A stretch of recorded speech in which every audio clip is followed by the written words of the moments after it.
Hey guys, welcome back to The Readers. I hope you are having an amazing day. Let's get right into the stories. The first one is an entitled People's Story. I'm a 48-year-old homeowner who's lived in my suburban neighborhood for about 5 years now. My house came with what I thought was a straightforward situation. A shared driveway with the neighboring property, plus a small strip of land beside it that technically belongs to me according to the deed. The previous neighbors understood this arrangement and we never had any issues. They'd occasionally use that strip for guest parking during big gatherings, but they always asked first and were respectful about it. Everything changed when the previous neighbors moved out and the new neighbor arrived about 18 months ago. Let's call her Karen, not her real name, obviously. From day one, there was something off about her. When she moved in, I tried to be welcoming. I brought over a batch of homemade cookies and offered to help with some boxes, but she barely acknowledged me. She just took the cookies with a curt thanks and shut the door in my face. I figured maybe she was just tired from moving, but that cold attitude never improved. Within the first week, I noticed her parking her brand new luxury SUV on my strip of land. At first, I didn't make a big deal out of it. Maybe she didn't know the property lines yet, so I decided to have a friendly chat with her about it. "Hey there," I said when I caught her outside one day. "I just wanted to let you know that strip next to the driveway is actually part of my property. I don't mind if you need to use it occasionally, but I'd appreciate if you could ask first." The look she gave me was like I'd suggested something ridiculous. "Everyone parks there," she said dismissively. "The previous owners never had an issue with it. It's basically a community area at this point." "Well, it's actually not," I tried to explain. "If you check the property survey..." She cut me off with a wave of her hand. "Look, I've lived in much nicer neighborhoods than this. I know how these things work. Maybe you should be more community-minded." And with that, she turned and walked away. I was stunned, but decided not to push it that day. Maybe she'd come around. She didn't. Instead, she continued parking there daily, sometimes even blocking part of the shared driveway access. I left polite notes that were ignored. I tried to catch her for conversations that she'd brush off. This went on for months, and honestly, I was torn between standing my ground and not wanting to create neighborhood drama. Then came the night that changed everything. My father, who's 78 and has a heart condition, had been staying with me while recovering from a minor procedure. Around 2 a.m., I woke to the sound of him calling for help. He was having chest pains that were rapidly getting worse. I called 911 immediately, and they dispatched an ambulance. When the ambulance arrived just minutes later, they couldn't properly access my house because Karen's SUV was partially blocking the driveway. It was winter. We'd had a light snow the day before, and the paramedics had to wheel the stretcher a much longer distance around her vehicle, navigating icy patches in the dark. One paramedic nearly slipped while carrying equipment. Those extra minutes felt like hours as my father struggled to breathe. Thankfully, they got him to the hospital in time, and he survived what turned out to be a minor heart attack. But his doctor made it very clear that in these situations, every minute counts. Those wasted minutes navigating around Karen's SUV could have had catastrophic consequences. The next day, after confirming my father was stable, I returned home determined to resolve this situation once and for all. I knocked on Karen's door, survey documents in hand. "Your car blocking the driveway delayed the ambulance for my father last night," I explained, trying to keep my voice level. "He had a heart attack. The paramedics had trouble getting their equipment to my house because of where you parked." Instead of showing any concern, she looked annoyed at being bothered. "I park where I've always parked. It's not my fault if the ambulance drivers aren't competent enough to navigate a driveway." I was speechless for a moment. "This is the property survey," I finally said, extending the papers. "This clearly shows the land belongs to me." She barely glanced at them. "That's not the real survey. I've seen the actual documents. Besides, I've been using that space regularly, which basically makes it mine now." "That's not how property law works," I said. She smirked. "Possession is 9/10 of the law. Look it up. My brother-in-law is a lawyer, and he can confirm it. I'll have him contact you if you keep harassing me about this." After that conversation, things escalated quickly. Karen seemed to take my confrontation as a personal challenge.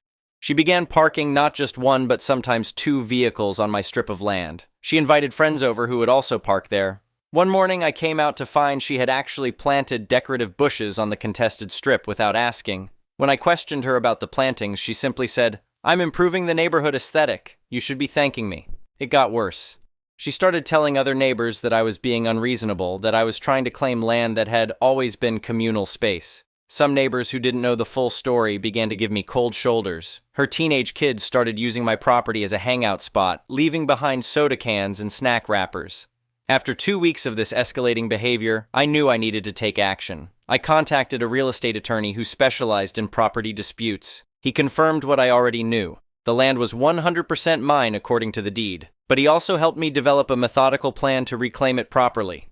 First, I installed security cameras that covered my property, including the disputed strip. Within days, I had footage of Karen planting more bushes, her kids lounging on my property, and her repeatedly parking there despite my requests. Next, I hired a professional surveyor to come out and mark the exact property lines with stakes and bright markers. Karen came out during this process and tried to tell the surveyor he was wrong. The surveyor, used to these types of disputes, simply showed her the official documents and continued his work. The attorney then helped me draft a formal cease and desist letter, which I sent via certified mail requiring a signature. The letter clearly outlined the property boundaries, detailed the ambulance incident, and gave her 14 days to remove her plantings and stop trespassing. Karen signed for the letter but totally ignored its contents. In fact, she seemed to increase her encroachment, now placing garden gnomes and solar lights along with the bushes on my property. That's when I filed a police report for trespassing and property damage. The responding officer was sympathetic, but explained that this was largely a civil matter. However, having the report established an official record of the ongoing issue. During this time, I learned through another neighbor that Karen had actually received the correct property information when she purchased her house.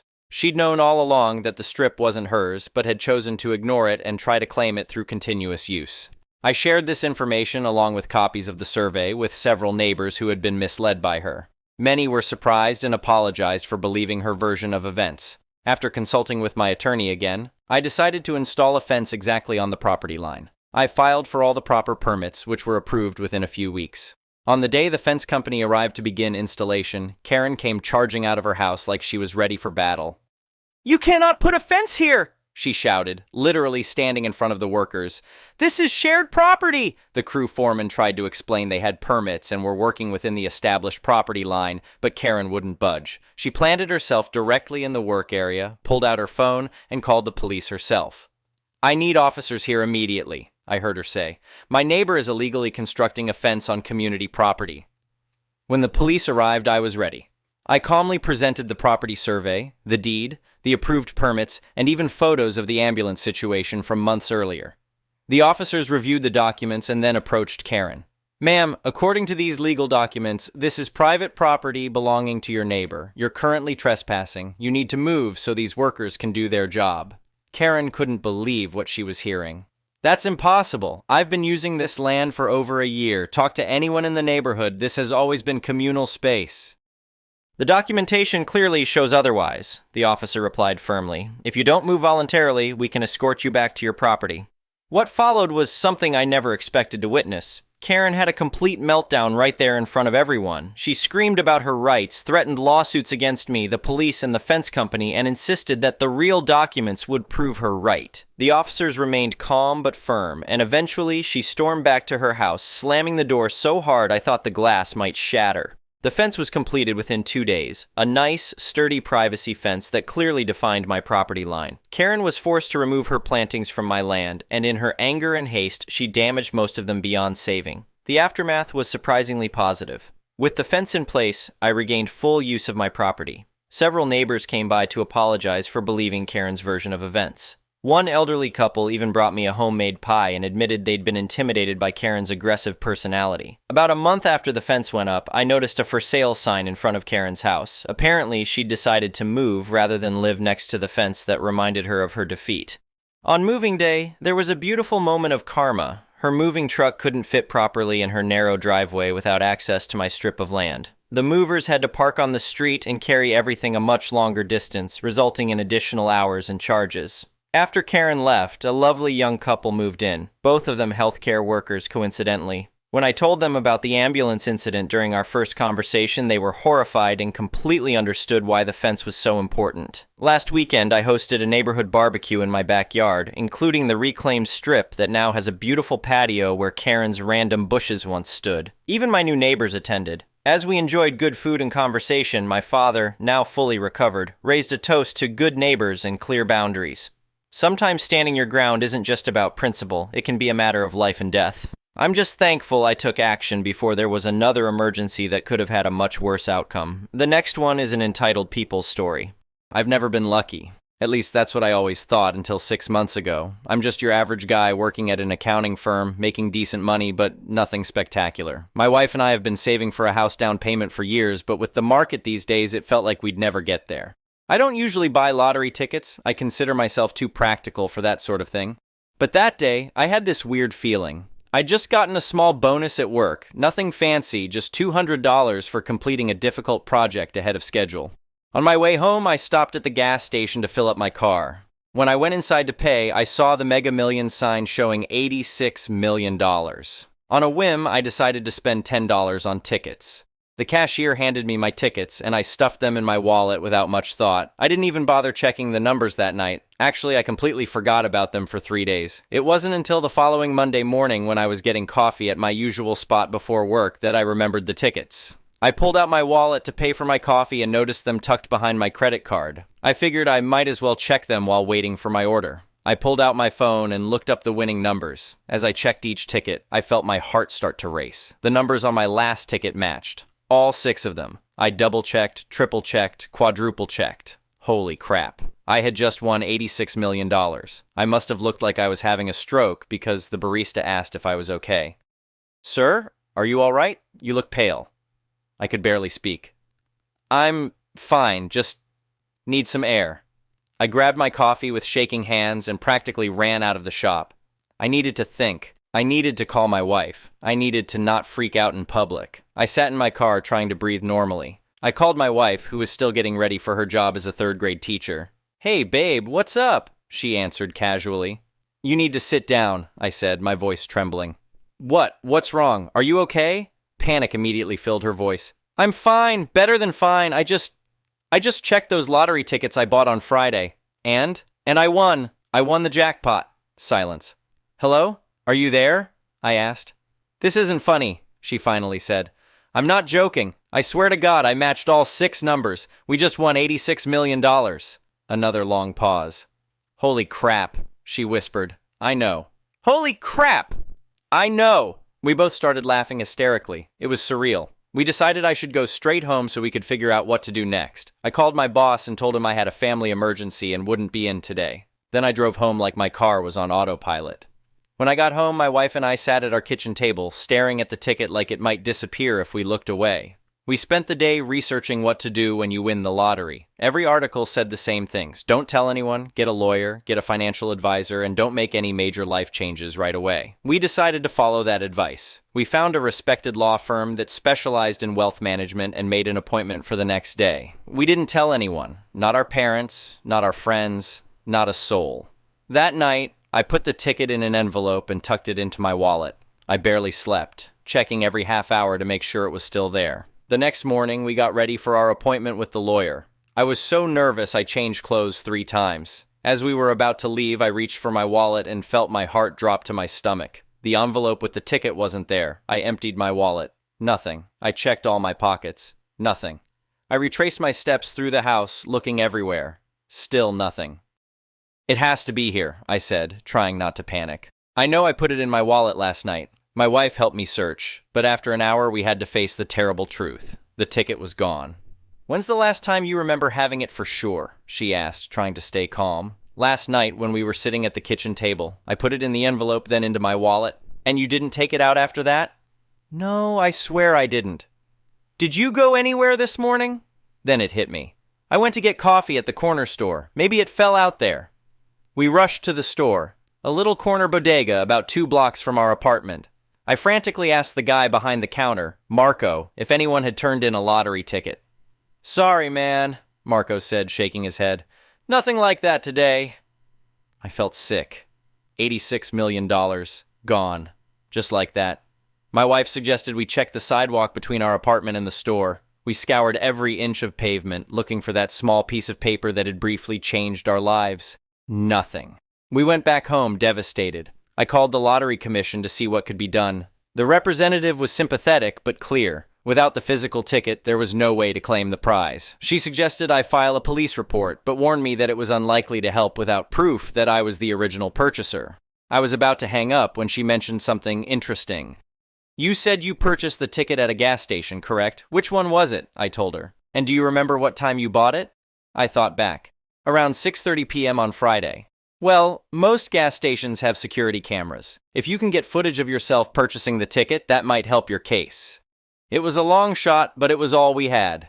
I immediately called the gas station and explained the situation to the manager. He was reluctant at first, but when I mentioned the amount of the jackpot, he agreed to check the footage. "Come by in an hour," he said. "I'll see what I can find." We showed up exactly an hour later. The manager, a middle-aged guy named Dave, led us to a tiny back office and showed us the security footage. There I was, clearly visible, buying the tickets at exactly 6:37 p.m. on Friday. You could even see the terminal printing them out and the cashier handing them to me. "Can I get a copy of this?" I asked. Dave burned it onto a DVD for me. It wasn't much, but it was something. I filed a police report that afternoon, including the information about the security footage. The officer wasn't optimistic, but said they'd look into it. For the next few days, my wife and I were in a daze. We'd been so close to changing our lives forever, and now it was gone. I kept checking my wallet, hoping the ticket would magically reappear. It didn't. A week passed. I was trying to come to terms with our loss when I got a call from an unknown number. "Hello?" I answered. "Yes. Is this the man who lost a lottery ticket?" a female voice asked. My heart skipped a beat. "Yes, that's me. I think I found it. It was on the sidewalk near the corner store." I could hardly believe it. "That's amazing. Are you sure it's mine?" "Well, it's a Mega Millions ticket for last Friday's drawing. Is that right?" "Yes, that's right." I felt hope surging through me. "Great. I'd be happy to return it to you. Maybe we could meet somewhere?" "Absolutely. How about the coffee shop on Main Street in an hour?" "Perfect. See you then." I hung up and immediately called my wife, who was teaching. She couldn't answer, so I left her a voicemail with the incredible news. An hour later, I was sitting in the coffee shop, nervously tapping my foot. A woman walked in, mid-30s, professionally dressed, with long brown hair. She scanned the room, then approached my table. "Are you the lottery ticket guy?" she asked with a smile. "That's me," I said, standing up to shake her hand. "Thank you so much for calling. You have no idea what this means to me." She sat down across from me. "I'm glad I could help. I found it just lying on the sidewalk. When I checked the numbers and saw it was a winner, I knew someone must be looking for it." "You checked the numbers?" I asked, a slight alarm bell ringing in my head. "Of course," she said, laughing lightly. "Wouldn't you? It's not every day you find a lottery ticket on the ground." Something felt off, but I couldn't quite put my finger on it. "So you have the ticket with you?" Her smile faltered slightly. "Well, yes and no. I have it, but I didn't bring it with me." "Oh, why not?" She leaned forward. "Look, I'm going to be straight with you. That ticket is worth a lot of money. I know, it's the jackpot." "Exactly. And finders keepers is a real thing, you know. Legally, I could just claim that money myself. And there it was. I felt my hope deflating like a punctured balloon. "But you called me," I said. "You offered to return it." "I did, and I will. I just think I deserve a finder's fee. A substantial one." "How substantial?" She met my eyes directly. "Half." I nearly choked. "Half? Half of $86 million? Are you serious?" "Deadly serious. Half, or I walk away right now and cash that ticket myself." "But it's my ticket. I bought it. I have proof." She shrugged. "Prove it. Oh wait, you can't. Not without the physical ticket, which I have." My mind was racing. I needed to stall. "Can I at least see the ticket to verify it's mine?" "Nice try," she said, smirking. "I'm not stupid. We make a deal first, then you get to see the ticket." "I need to think about this," I said, trying to keep my voice steady. "Don't think too long. I'm giving you 24 hours to decide. Half of something is better than all of nothing, right?" She stood up. "Call me when you've made up your mind." She handed me a business card and walked out. I looked down at the card. Nicole Turner, financial consultant. My hands were shaking. I immediately called my wife, who had just gotten my voicemail. "What? Someone found it? That's amazing!" she exclaimed. "Not exactly," I replied, and explained the situation. "That's extortion," she said angrily. "We need to call the police." "And tell them what? We have no proof the ticket is mine without seeing it, and she won't show it to me until I agree to her terms. But we have the security footage of you buying it."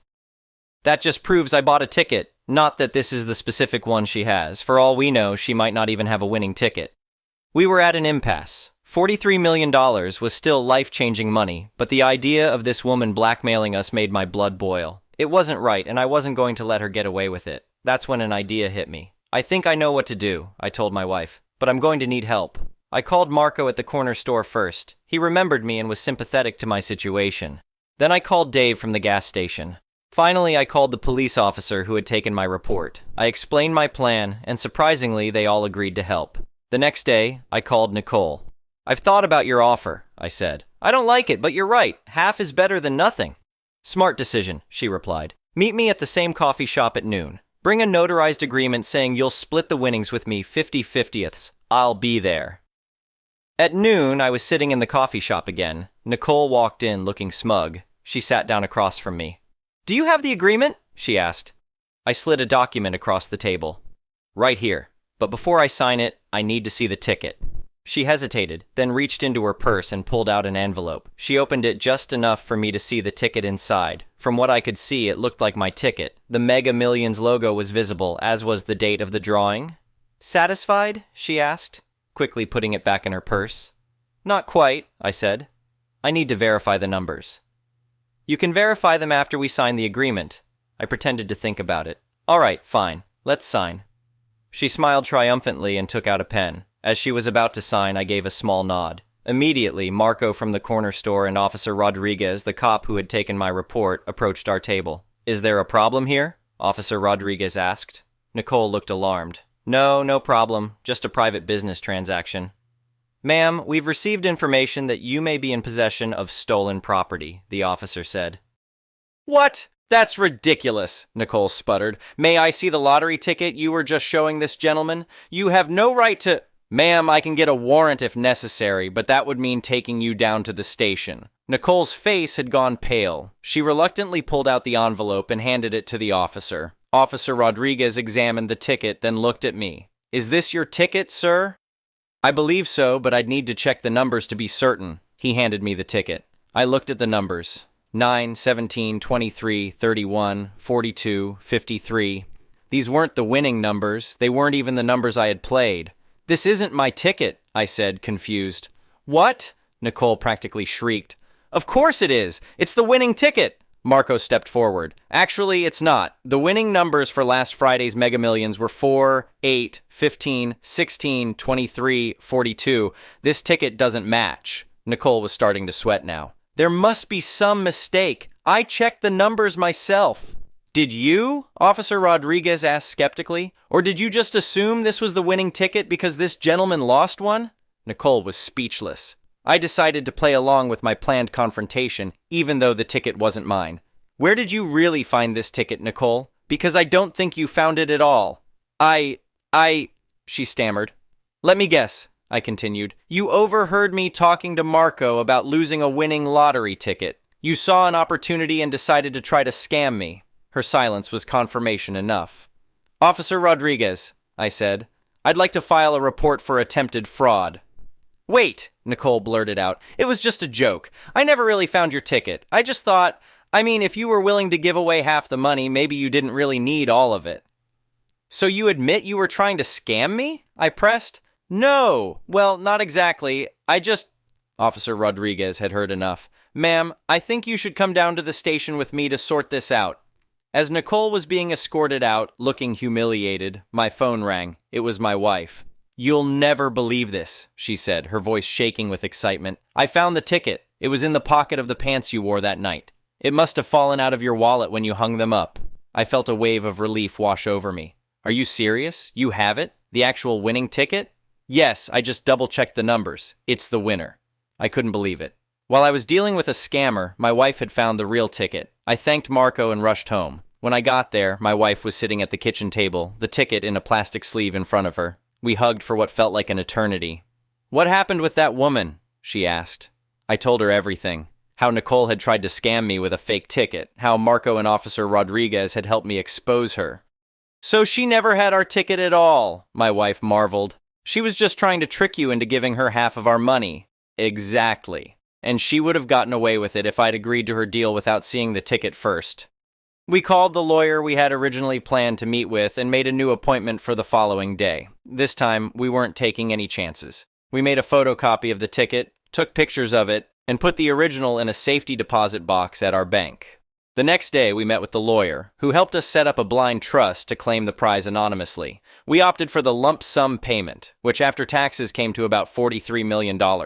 We hired a financial advisor to help us invest wisely. As for Nicole, she was charged with attempted fraud. I later learned she had tried similar scams before, targeting people who had lost valuable items. She had never been caught because most people were too embarrassed to report being scammed. In a strange twist of fate, her arrest made the local news. When they mentioned she had tried to scam a lottery winner, several reporters started investigating who the winner might be. Luckily, by then we had already claimed the prize through our trust, so our identities remained secret. We didn't make any sudden changes to our lifestyle. We still haven't told most of our friends or family. We bought a nice but not extravagant house, paid off all our debts, and set up college funds for our future children. We both quit our jobs, but we've been careful about how we explained our newfound financial freedom. As far as most people know, I started a successful online business that allows us to work from home.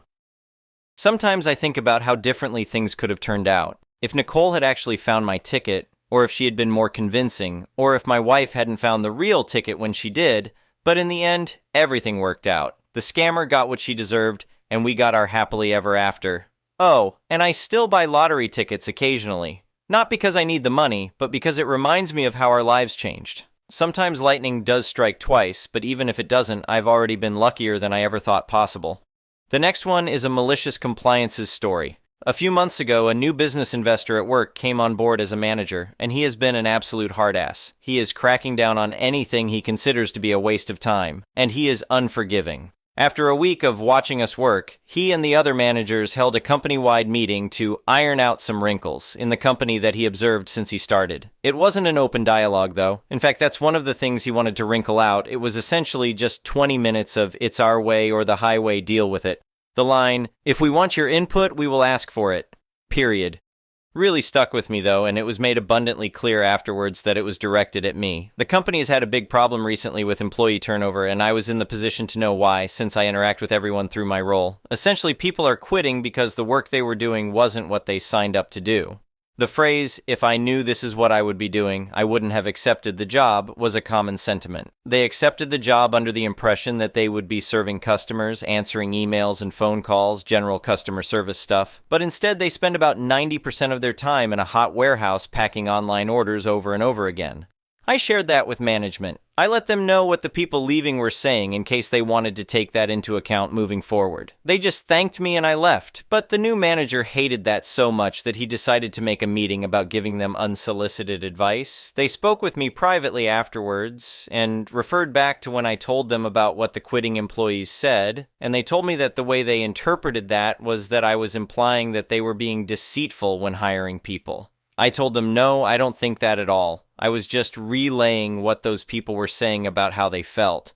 They didn't care. They doubled down and said again, "If we want your input, we will ask for it, period." That's how I knew it was directed at me. I asked them for clarification, like what constitutes advice or input, and the new boss said, "Unless you are asking us a question about the work you're supposed to be doing, we don't want to hear it. We don't want your opinion on how you think we should handle situations. We don't want your ideas on how you think the business can be better run. And we don't want gossip about what other people are saying about us. Just focus on your job." Fine then, I'll roll with that, no problem. I've worked for them for years, and they always appreciated my ideas, opinions, and input until that point, but hey, if they don't want my input anymore, that's their choice, and I'll respect that. I knew it was just the new boss saying that stuff since this sort of attitude with them only started when he did, but the others either agreed with him or were too intimidated to disagree. Either way, whatever, I'll comply with their request.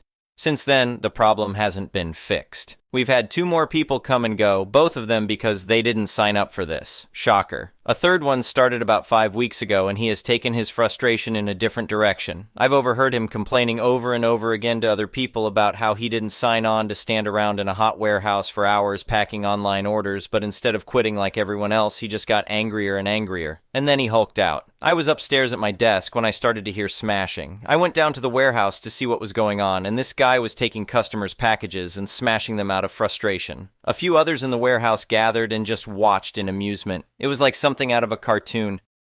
The new boss heard the commotion and came down. Long story short, the guy was fired, and I was asked if I knew why he flipped out. I said, I don't know what happened exactly to cause him to flip out, but I know that for weeks he's been complaining about not signing up to work in a hot warehouse for hours. Maybe he just reached a tipping point about it, not sure. And he said, well, why didn't you tell us? So of course I said, Because last time I told you that employees were complaining about that, you accused me of implying that you were being deceitful when hiring them. Then you told me to stop gossiping. He had to eat crow a bit on that, which was just so fucking delicious to witness. But I was also reprimanded for taking the request too literally, and he accused me of being petty. Whatever though, I don't care, because I had to adjust the stock levels for the goods that had to be replaced, and they lost about $10,000 in the rampage.